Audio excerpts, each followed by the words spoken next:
warahmatullahi wabarakatuh. Kami dari kelompok 10 pengalihan ilmu komunikasi ingin mempresentasikan tentang lobby dan negosiasi.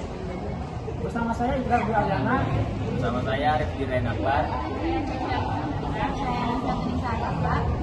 Kami akan membahas tentang fluktuasi harga pangan merupakan salah satu tantangan besar dalam menjaga stabilitas ekonomi yang terjadi di pasar Jakarta tahun 2022. Latar belakang lobby dan negosiasi. Lobby dapat diartikan sebagai upaya untuk memengaruhi orang lain dengan cara yang halus dan persuasif agar mau mendukung ide atau keputusan yang kita ajukan. Sedangkan negosiasi adalah proses tawar-menawar antara dua pihak atau lebih yang memiliki kepentingan berbeda untuk mencapai kesepakatan bersama tanpa menimbulkan konflik. Dalam praktiknya, kedua proses ini memerlukan kemampuan berkomunikasi yang baik, kejujuran, serta strategi yang tepat agar tidak merugikan salah satu pihak. Sekarang saya akan menjelaskan tentang lobby dan negosiasi. Lobby adalah upaya komunikasi strategis yang dilakukan oleh individu atau sekelompok dengan tujuan untuk memengaruhi pembuat keputusan seperti pejabat publik, pemimpin organisasi, atau anggota legislatif agar mengambil keputusan yang menguntungkan bagi kepentingan pihak pelobi. Lobby seringkali bersifat tidak resmi atau informal.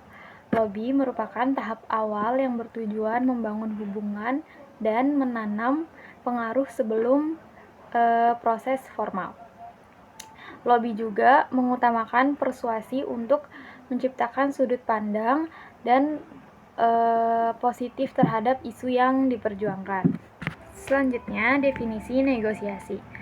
Negosiasi adalah proses interaksi dan komunikasi antara dua pihak atau lebih yang memiliki kepentingan yang berbeda atau bertentangan dengan tujuan untuk mencapai kesepakatan bersama melalui tawar-menawar atau perundingan guna menyelesaikan konflik atau permasalahan. Negosiasi umumnya bersifat formal atau semi-formal.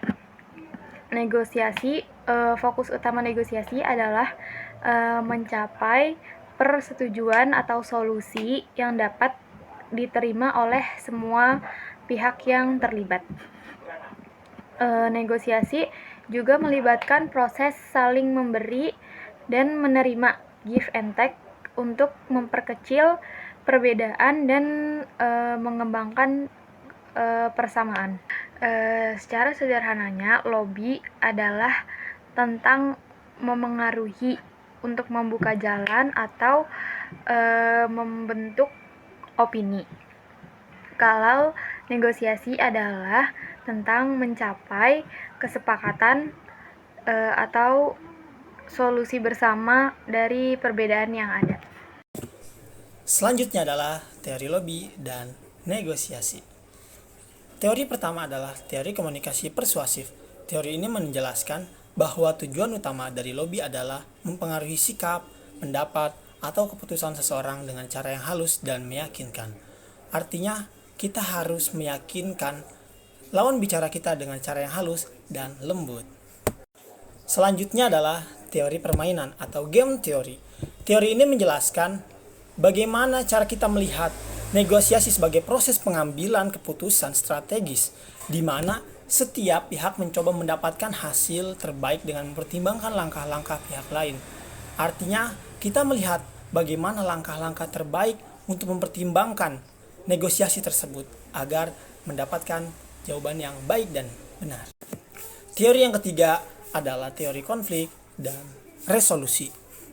Teori ini menyatakan bahwa negosiasi muncul karena adanya perbedaan kepentingan antara dua belah pihak atau lebih.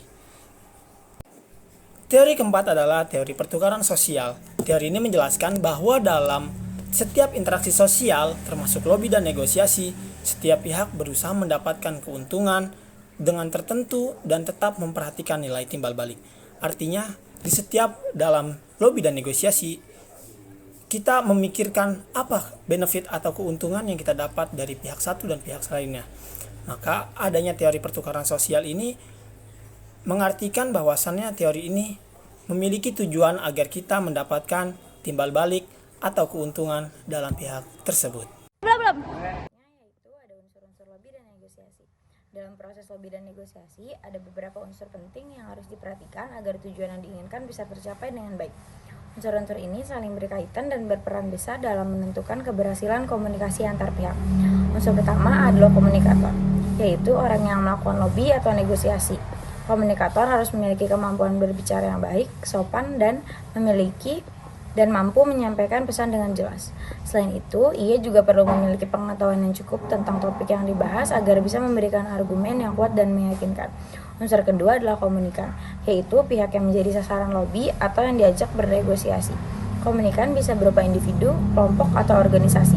Dalam menegosiasi, semua pihak harus memiliki niat yang sama untuk mencari solusi bersama, bukan untuk menang sendiri.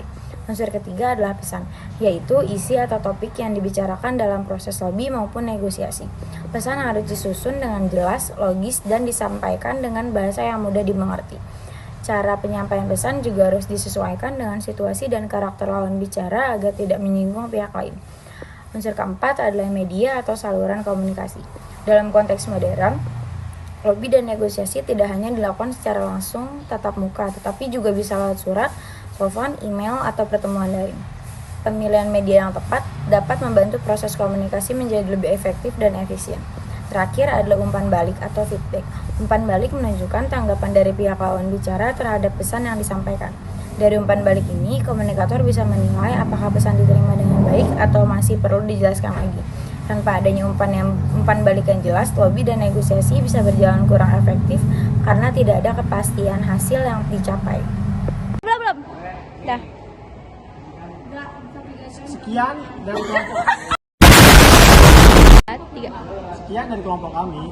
Mohon maaf jika ada kesalahan kata dan kekurangan kata.